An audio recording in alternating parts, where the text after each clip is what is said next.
Good day, students. Welcome to another session of Practical Research 2.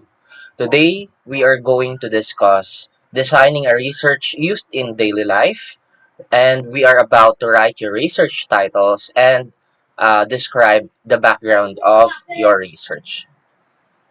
Okay? So let's start with the things that we should consider in designing your research that we can say can be used in daily life. So ano nga ba yung mga factors na kailangan nating matandaan kung tayo ay magde-design ng isang research, particularly ang quantitative research.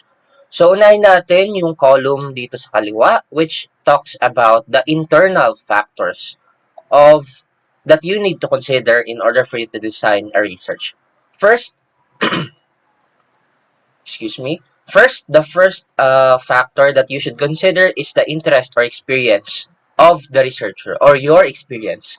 Since you will be the researcher for this particular study that you're about to conduct, kailangan it's of your interest or experience. Dapat yung relatable sa inyo para mas madali ang pagsusulat. Pangalawa, training.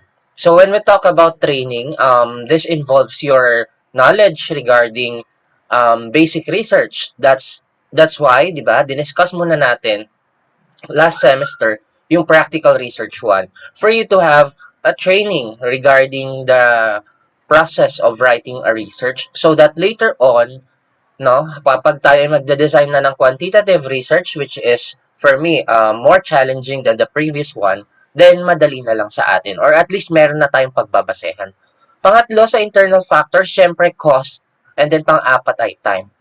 So in terms sa cost naman, dati kasi 'di ba when we are conducting face-to-face classes, we would always resort to reproducing most of our papers in printed materials for us to use in surveys. Ngayon kasi, we are about to utilize Google Forms as well in data gathering. So, hindi na ganun ka factor itong si internal factor. No, but in certain scenarios, kailangan pa rin nating mag-reproduce ng mga materials at kailangan natin ng pera doon. Siyempre, time because we all know that in conducting a research, it requires time. Siyempre, obserbahan mo yung or isa-survey mo yung iyong mga respondents. Hindi naman kaagad-agad yan makakapagsagot. At hindi ka rin naman kaagad-agad magsa-survey dahil magde-design ka pa ng research questionnaire which needs to be validated by experts. So, kailangan natin ng time dyan. And obviously, yung finalizing ninyo ng paper is also part of the internal factor since it will require you to write 5 chapters ng inyong research at mahaba-haba yun. Kaya kailangan natin ng time.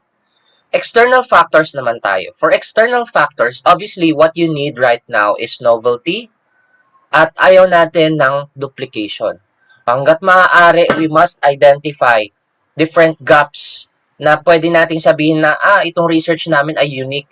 Kahit na sabihin nyo na may halos kaparehas siya, pero hindi siya magiging parehas na parehas dahil sa mga ganitong bagay. So, yun yung kailangan nating patunayan. When we are conducting research, we have to identify some gaps that are present in our study and the previous studies so that we would be able to prove na tayo nga ay hindi nagdo-duplicate ng isang research. Okay? So, novelty means bago. Yun ang concern natin pag gumagawa ng research kasi ayaw natin na nagpa-plagiarize tayo. Second external factor is importance of field.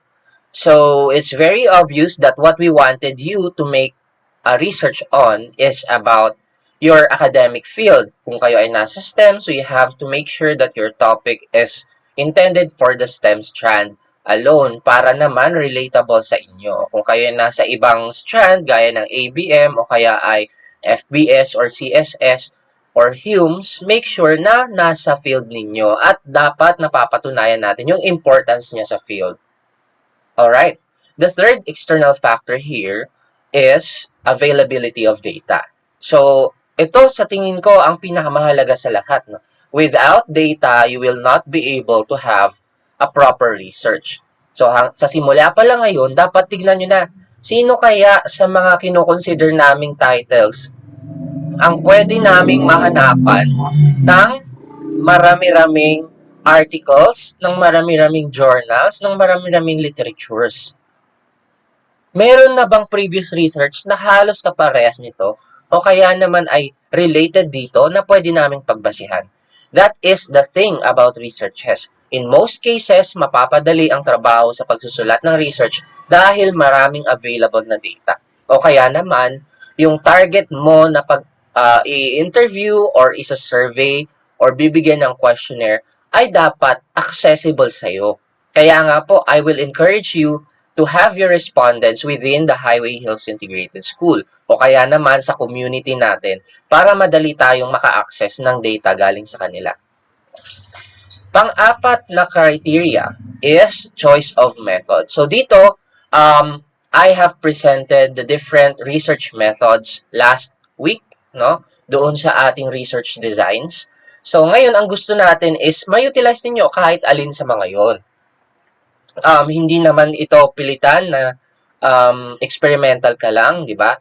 So long as we are going to quantify our data later on, then you should have the luxury of having your own choice of research method to use. Panglima is facilities and equipment. So, medyo may mga researchers kasi na kailangan ng facilities and equipment. In your case, I would think na hindi naman gaano yung hinahanap kasi mga students tayo. Pero kung ang mga research ay kagaya sa mga medical fields, so kailangan talaga ng facilities and equipment para makagather ng data at the same time para ma-process yung mga observations na nakikita nila. And then, lastly, ito yung isa sa pinaka-importante na external factor, ethical consideration. When you are conducting a research, you should make sure that you value ethics more than anything else. Anong ibig sabihin ng ethical consideration? You will be later on interviewing some persons or you will be giving them some questionnaires. So what you would do before you do your data gathering is to make sure na meron silang consent that they will be giving you the information you needed. Kasi mamaya kung ang information na kukunin mo from them is very sensitive, then it might be something that will destroy them kung hindi na-handle ng maayos yung data, di ba? So, kailangan meron tayong ethical consideration, yung right to privacy, kung kailangan yung right to privacy. At syempre, kung yung information ay dapat gagamitin lang for your research at not for anything else. Dapat ganon yung sinasabi natin at lagi natin kinoconsider. So, ito yung mga factors, both internal and external factors na pwede nating i-consider when designing a research that could be used in daily life. This is according to Bermudo et al. Okay? So, ito yung mga sources ng research topics na pwede nating mapagkunan. First things first, actual problems encountered. So, sa paggawa ng isang research o sa paghahanap ng isang research problem, doon ka na mag-focus sa talagang iyong na-experience na para hindi ka na mahirapan. Kung ano yung experience mong problema, pwede mong maging basis yon for your research. Pangalawa, technological changes and curricular development. Since you are in the field of education, then might as well focus on the changes that happens in education. Siyempre, unang-una na dyan ang technological changes. Dahil napakarami ng technology ngayon na pwedeng ma-utilize sa pag-aaral, so why not focus on those aspects? Pangatlo, students' academic experiences. So this is relatable on your part, no? Kasi yung mga experiences ninyo, saan ba kayo nahirapan, bakit kayo nahirapan, di ba? So, those are the things that you should consider in, sabihin na nating, designing your research problem. Pang-apat, consultation. Now, when you are about to make a research, some persons or some individuals, they consult experts regarding sa research. No? So, pwedeng magtanong sa teacher or someone na expert sa research. Tapos sabihin mo, ay, pwede po ba itong maging research? Pwede po ba namin gawan to ng research para siguradong talagang relatable sa aming lahat. So, mga ganong scenario, no? Alright. Syempre, after consultation, panglima dyan, specialization. Ito yung sinasabi natin kanina, kung nasa ang field kayo, mas maganda yun yung i-focus ninyo sa hahanapan ninyo ng research topic or research problem para hindi na mahirap sa inyong part. Pang-anim, consideration of existing practices and needs. Kung meron bang mga existing practices sa inyong strand na pwede nating sabihin na i-testing or i-modify. So, pwede nating gawin yon as part of your research topics. Pang-pito, analysis of an area of knowledge. Okay, so yan yung mga pwede nating basehan according to Bermudo na mga sources para sa ating research title or research problem. Now, here are the guidelines for research topics. First one, the research topic must be chosen by the researcher. It's very obvious why you need to be the one choosing your research topic. Kasi kayo yung gagawa ng research. So mahalaga na yung pipiliin nyo ay something that is close to your heart and something that is convenient for you. No? That is why I have asked you to prepare 3 research titles and from among them, you have to choose one. Diba? So at least from that point of view, pwede kong sabihin na kayo yung pumili dahil yun yung gusto niyo talaga. At mas mapapadali sa tingin nyo yung inyong trabaho sa paggawa ng research dahil yun yung pipiliin niyo. Pangalawa, it must be within your interest. Ang kahalagahan ng interest class sa pagsusulat ng research is that kapag meron kang interest sa sinusulat mong research, then hindi ka mahihirapang mag-elaborate kung kailangan i-elaborate or i-explain yung process ng pagsusulat. So, yun yung kagandahan.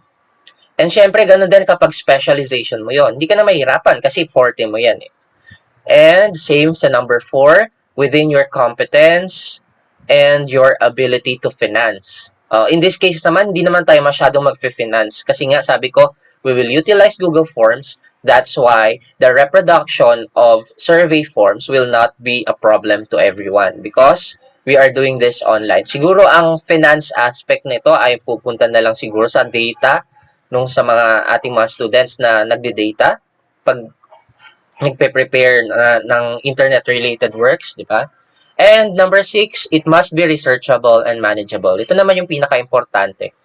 Your research should be something that is within the knowledge of everyone through the conduct of researches. So, sa pagbabasa, sa paghahanap ng mga related researches, dapat meron yan lagi para hindi na tayo nahihirapan. Okay? So, ano ibig sabihin ng researchable? The data must be available and accessible. It must meet the standards of accuracy, objectivity, and verifiability. So, dito sa aspect na to, gusto natin na yung data na makukuha natin is something that would be accurate, objective, and verifiable. Ayaw natin ng data na subjective. Ayaw natin ng opinionated. It must always be objective and accurate. Next is the hypothesis formulated are testable. So, in this practical research to subject, you are required to do a quantitative research which will lead you to formulation of hypothesis later on. And for hypothesis, this must be testable. Next is the equipment and instruments are available. Hindi naman natin masyadong kailangan yan. Instruments, siguro kailangan natin to be validated. And that would be on another part of your journey towards writing your practical research 2 or quantitative research. Pang-pito, it can be completed within reasonable period of time. So, ayaw naman natin na yung ikakonduct ninyong research would take 1 year to be able to be finished. Ayaw natin ng ganon. We must make sure na matapos natin si research within the semester kasi yun yung requirement natin. No? Isang semester lang kasi. Number 8 is significant, important, and relevant to the present time and situation. Obviously, we wanted to do a research because we have to contribute to the body of knowledge that is existing already. So, ayaw natin ng may maulit na knowledge, ayaw natin na mag-duplicate. So, kailangan natin na something that would help other people yung gagawin nating research. Pang-siyam is the resource of practical and implementable. So, dapat yung makukuha nating results should be something that will be applied in real life or magagamit siya in real life. Okay, number 10, it requires original, critical, and reflective thinking. Sa part na to, siguro nasa last part na yan ng research ninyo later on. But the data should be original. It must be collected and validated well before processing. Number 11, it must contribute to the fund of human knowledge. Yun naman ang ultimate goal ng research, ang makatulong, makadagdag sa knowledge na meron sa ating society.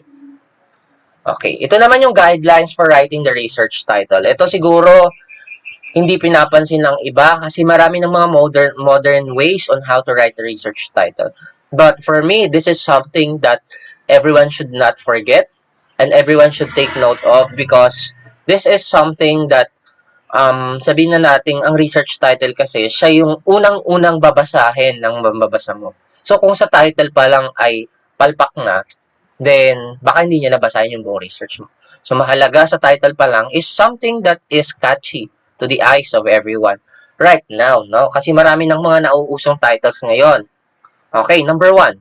Generally, the title must be formulated before the start of research work. Obviously, ang titles natin ay sa umpisa gagawin. Pero meron tayong tinatawag na working title kung saan as time goes by, medyo namomodify or napapalitan ng kaunti yung research title. Kasi nag-iba yung shift ng study, maybe because of the literature cited. So, ganun kadalasan yung nangyayari. In most cases naman, hindi naman nagbabago yung thought nandun, pero siguro nare-revise yung title. Pangalawa, the title must contain the subject matter, the population, and the period when the data were gathered or will be gathered. So, ito yung questions na what is the subject matter of your study? Who are your respondents? Kadalasan, ng mga magagandang research titles ay nagko-contain nito. So, hindi naman lahat lagi na kailangan ilagay mo na dyan lahat ng sagot sa mga tanong na yan. Mamaya kasi napakahaba na. Meron kasi tayong sinusunod na sukat ng isang research title. But then, kailangan yung ilagay yung subject matter sa title. Hindi yung pwedeng hulaan na lang ng mambabasa, di ba? Hindi na siya makukuha. Hindi na makukuha yung attention ng mambabasa kung huhulaan niya pa kung ano yung topic mo. Diba? Dapat nandun na lantad. Pangatlo, it must be broad enough to include all aspects of subject matter to be studied. Hence, it indicates what is expected to be found inside the research report. So, kung ano yung nabasa ko sa research title mo, yun yung ini-expect ko na makukuha or gagawin mo talaga sa iyong research. Number 4, it must be as brief and concise as possible. It's very obvious that your research titles are somewhat, sabihin na natin, concise, maiksi, pero malaman. Yun yung kailangan natin. Number 5, avoid using terms like an analysis or an investigation or a study. So, bawas-bawasan na natin yan kasi tayo ay nagkakandak ng research. Bakit pa natin sasabihin na study yun? Research na yung ginagawa natin. So, nauulit na lang siya. Redundancy na ang tawag doon. So, avoid natin yung mga ganyang simula, ha? Sa ating research title. Pang-anim, if the title contains more than one line, it must be written like an inverted pyramid. All words are in capital letters.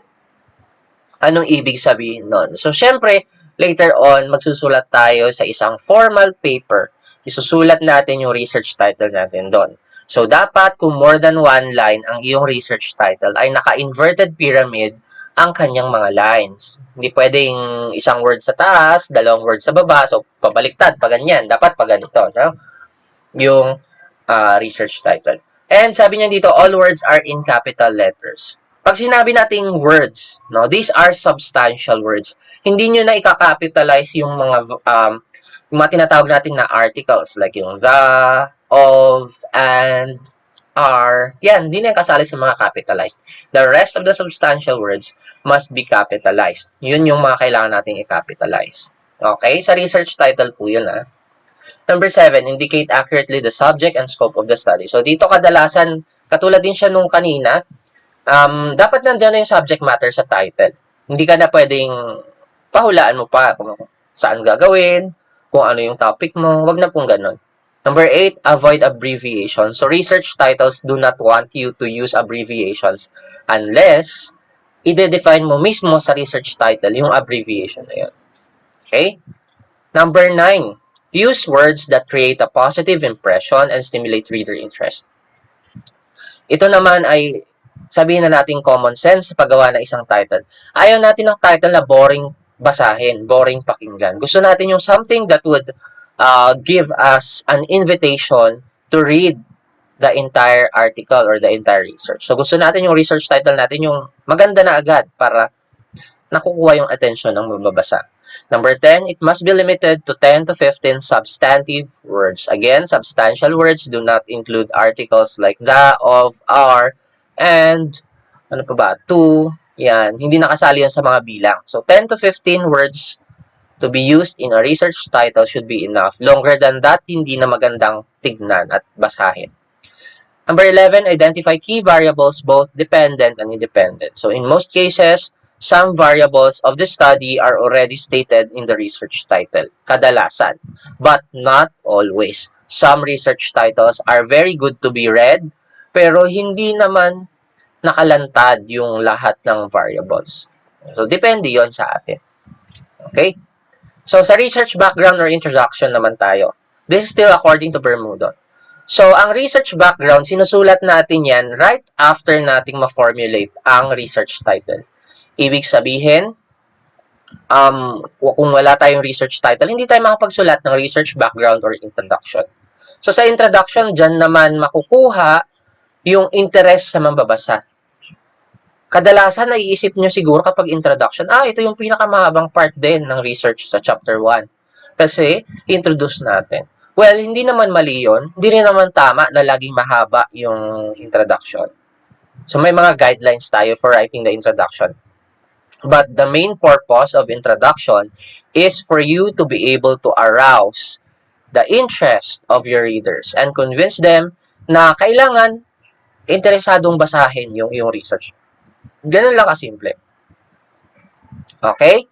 Hindi naman kailangan, according to Bermudo, hindi naman kailangan na mahaba yung research introduction or research background mo dahil baka naman masobrahan ka sa sobrang haba, maboring na yung iyong mga mambabasa at hindi na nila ituloy yung pagbabasa. 'Di ba? Basta ilagay mo yung mga pinaka-importanteng bagay na makikita dapat sa isang introduction.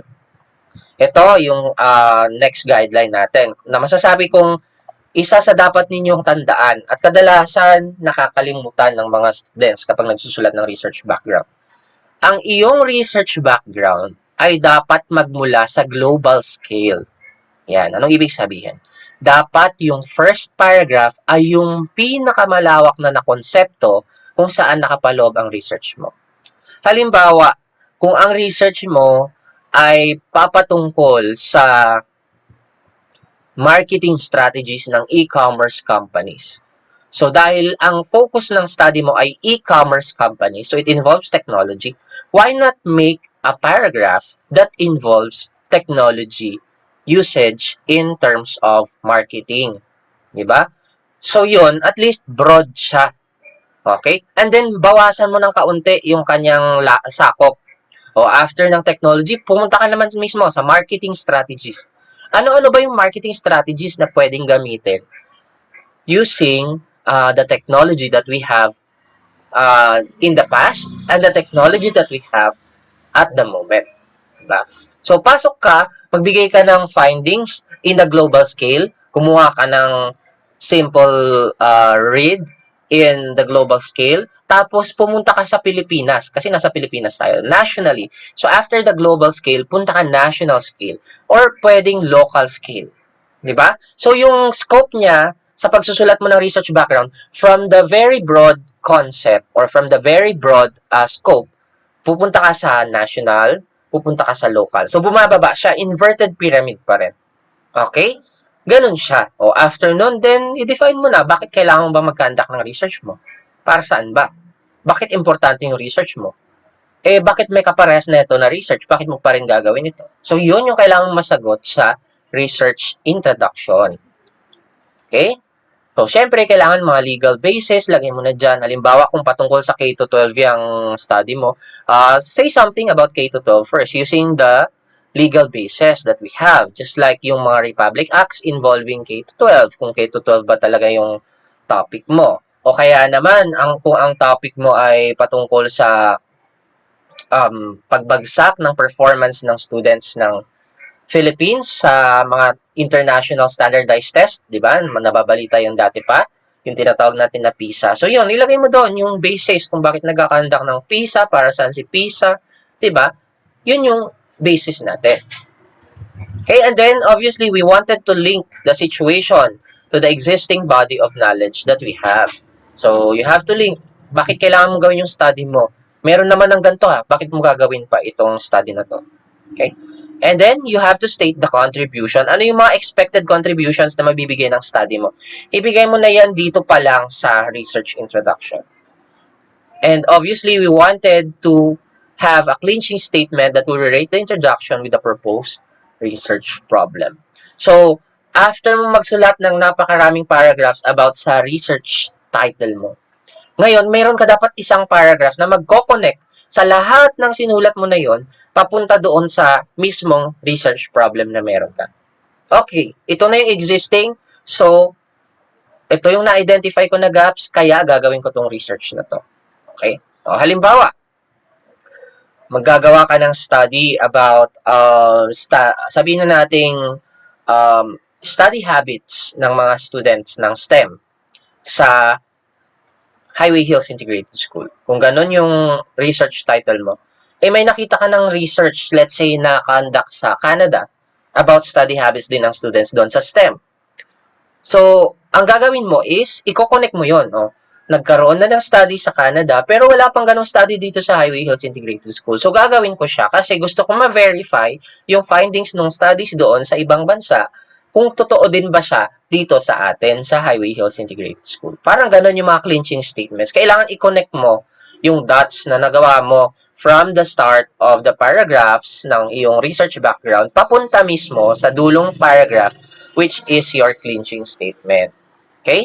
So, ito lang ang ating mga references. Kung pwede nyo, kung gusto nyo hanapin yung ating mga books.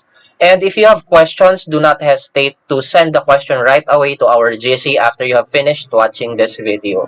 No, hindi naman tayo mag-atubili na hindi kayo tulungan sa sagot ng mga questions na yan. So, if you have questions, use the chat box, use our GC. Yun lang. Stay safe and God bless us all.